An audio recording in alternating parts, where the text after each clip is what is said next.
When you got into real estate, weren't you always dreaming of selling those $1 million homes or multi-million-dollar homes? Well, today we're going to talk about breaking up with luxury, and we're going to talk about why focusing on the luxury market doesn't always make the most sense. When we get into real estate, where we think of, oh man, $1 million home, 2.5% commission, that's 25 grand. I can do 4 of those a year. I'm gonna make $100,000. How many people can actually afford those houses? We're gonna talk about that.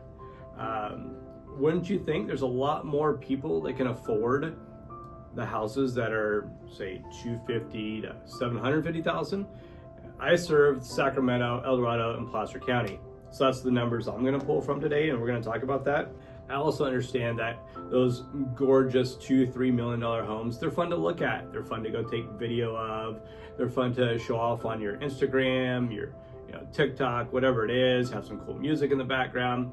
They're beautiful, but is that where the money's made? Not as consistently, and who wants to have inconsistent income?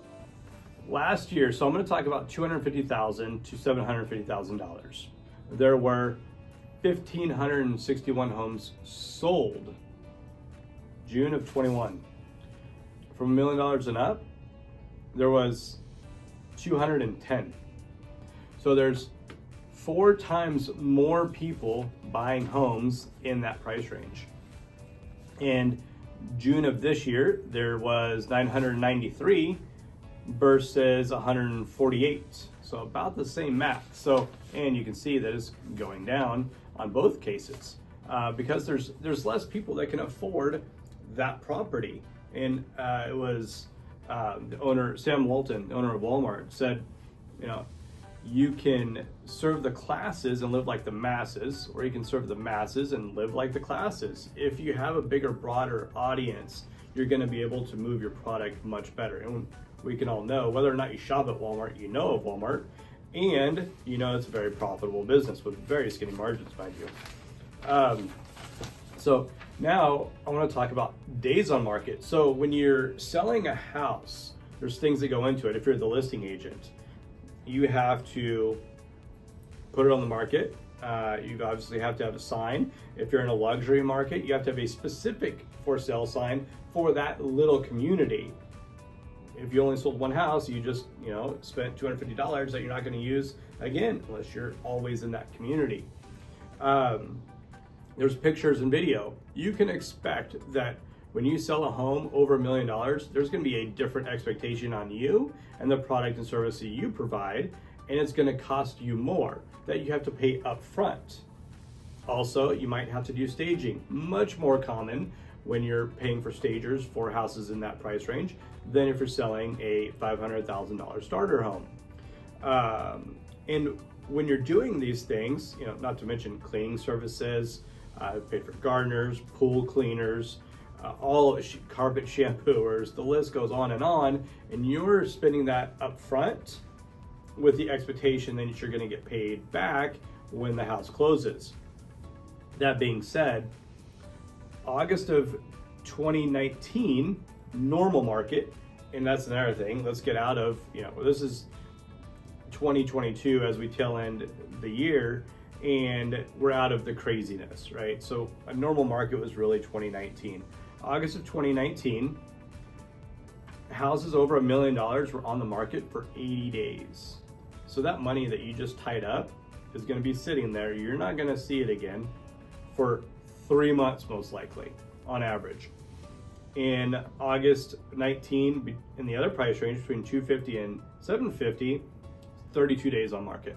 A third of the time, not to mention the time that it costs you opening the house, getting showing set up, inconveniencing the client, all of gas, all of these other factors that play into it over a 3-month period of time versus a 32-day period of time. You're measuring in days, not months.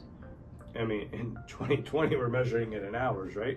And also keep in mind too, if you're an agent that just got started, you probably don't have a lot of credibility, well, with anybody, let alone with the $1 million clientele. They possibly no more than you. They've most likely sold houses before, they bought houses before, they understand the process. And now you're going to try and educate them on why they should hire you that's never done it, or maybe you've done it a couple times, versus the first-time home buyer that doesn't know what to ask. So they're trusting you to educate them throughout the process. It's also going to make you more confident in the process when you're the one doing the education versus being educated. So many people are trying to break into luxury, and I'm saying, hey, don't let that be your focus. I'm a part of a team of 175 agents, and we will do 600 plus transactions this year, and the majority of them are in this price range between $250 and $750. This is a very successful team. I've had conversations at Starbucks with somebody in the area who runs a luxury team, and he asked me, how are you guys doing? Because all of my agents are coming to me saying, hey, I had to do another price drop. When's this house gonna sell? It's been sitting on the market for 4 or 5 months now. What do I do? And that's not the questions we have. Are there price reductions? Of course, the market shifted and you have to keep up with it, but it's a different beast. And so if you have an opportunity to serve 1,140 clients or be in that mix versus 10% of that, it also makes sense to do that. In addition, think about the pool of people now that you are in and your competition, and now you're able to build your own book of business.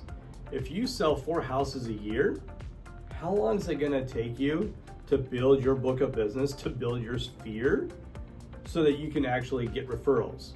If you're selling, on average, 20 homes a year versus 4 for about the same dollars, right? Then that's 20 people that they like, know, and trust you. They're gonna refer you other business. So it's going to snowball, it's going to compile versus going from 4 to 8 to 12, you're going 20, 40, 60. That's what I wanted to talk about today.